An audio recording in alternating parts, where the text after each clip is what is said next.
अस्सलाम वालेकुम my YouTube family, कैसे हैं आप सब। उम्मीद करती हूँ सब खैरियत से होंगे और मैं भी अल्हम्दुलिल्लाह बिल्कुल ठीक ठाक हूँ जी। आज जो है डोनट की रेसिपी शेयर करने लगी हूँ आप सबसे। तो इंशाल्लाह आपको बहुत पसंद आएगी ये रेसिपी, क्योंकि बाहर से जब ये हम लेके आते हैं बहुत एक्सपेंसिव भी पड़ते हैं, और वही चीज़ हम अगर घर में बच्चों को बना के दे रहे हैं तो एक तो अच्छी है और दूसरा जो है हमें काफ़ी रीज़नेबल भी पड़ती है। तो अच्छा जी, मैंने यहाँ पे जो है एक अंडा ले लिया पहले। ठीक है, अंडे को थोड़ा सा मैंने इसको बीट कर लिया है, और फिर इसके अंदर जो है मैंने तकरीबन 1 टेबल स्पून जो है वो यीस्ट ऐड की है। यीस्ट के बाद फिर तकरीबन मैंने इसमें 1 टेबल स्पून ही शुगर ऐड की है, और इसको अच्छी तरह मिक्स कर लेते हैं ताकि चीनी जो है वो डिज़ोल्व हो जाए। थोड़ा सा मैंने नीम गर्म जो दूध है वो ऐड किया है, और इसको अच्छे से डिज़ोल्व कर रही हूँ इनको। और जो तकरीबन इसमें मैंने जो है ना 1/2 कप जो है दूध डालना था, वो मैंने अब सारा ही इसमें डाल दिया है। 1/2 कप टोटल मैंने दूध लिया है, जिसको मैंने नीम गर्म करके रख लिया था, और उसको अब सारा डाल के इसको अच्छी तरह हम मिक्स कर लेंगे। इसमें मैंने कुछ जो है 2 और 3 ड्रॉप्स जो हैं वो वनीला एसेंस के ऐड किए हैं अभी।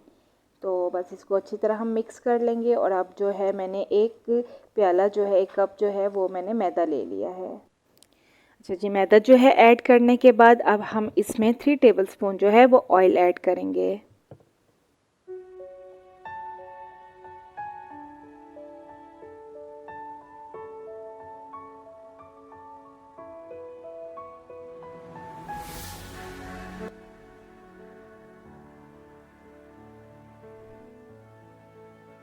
जी, ऑयल ऐड करने के बाद जो है अब हम इसको मिक्स कर लेंगे अच्छे तरीके से।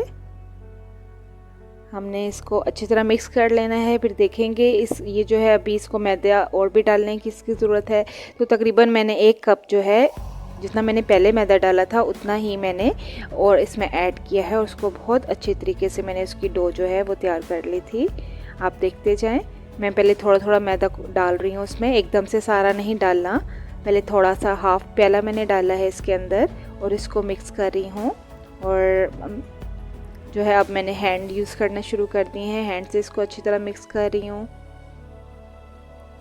तो ये अभी भी चिपक रहा है थोड़ा सा, तो इसमें मैं थोड़ा थोड़ा और मैदा जो है वो ऐड करती रहूँगी जब तक ये जो है इसकी हमारे डो तैयार ना हो जाए, अच्छी सी डो।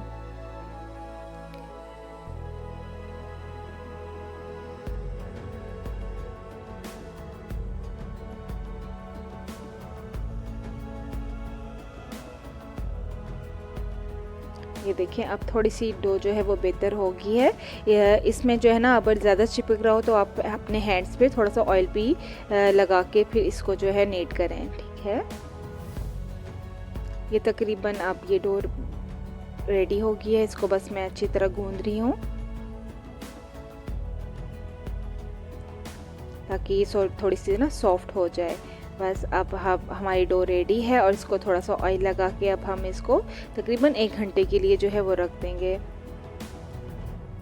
इसको आप कवर करके जो है एयर टाइट जार में, या फिर इसको वैसे ही किसी चीज़ से लपेट के ऊपर से कवर करके आप इसको 1 घंटे के लिए कहीं गर्म जगह पे रख दें जहाँ पे ये राइस हो सके। बस इसको हमने अब 1 घंटे के लिए रख देना है। ठीक है, ये तकरीबन 1 घंटा टाइम लेगा, इससे कम भी ले सकता है। जितनी आप गर्म जगह पे रखेंगे इसको, ये उतनी ही जल्दी जो है वो राइस हो जाएगा। ये टाइम लगता है। बस इस तरह मैंने शीट से इसको जो है कवर कर रही हूँ अभी, और इसको तकरीबन मैंने 1 आवर का टाइम देना है। जब देखेंगे कि ये बिल्कुल राइस हो गई है, ये देखें आप कितनी अच्छी जो है ये राइस हो गई है माशाल्लाह से। अब इसको हमने दोबारा से नीट कर लेना है। थोड़ा सा ऑयल यूज़ कर लें हैंड्स पे ताकि वो जो है चिपके ना। और मैंने थोड़ा सा मैदा जो है वो स्प्रिंकल कर दिया है इसके ऊपर, और इसको मैंने अच्छी तरह जो है अब इसको मैंने गूंद लेना है एक दफ़ा फिर से, ताकि ये और थोड़ी सी फ्लेक्सिबल हो जाए। अच्छा जी, फिर इसके मैंने 2 हिस्से बना लिए थे, तो इसको मैंने अच्छी तरह बेल लिया है। और बेलने के बाद जो है मैंने कप से ही उसका जो है सर्कल राउंड जो है उसके मैंने काट लिए हैं इसकी शेप्स।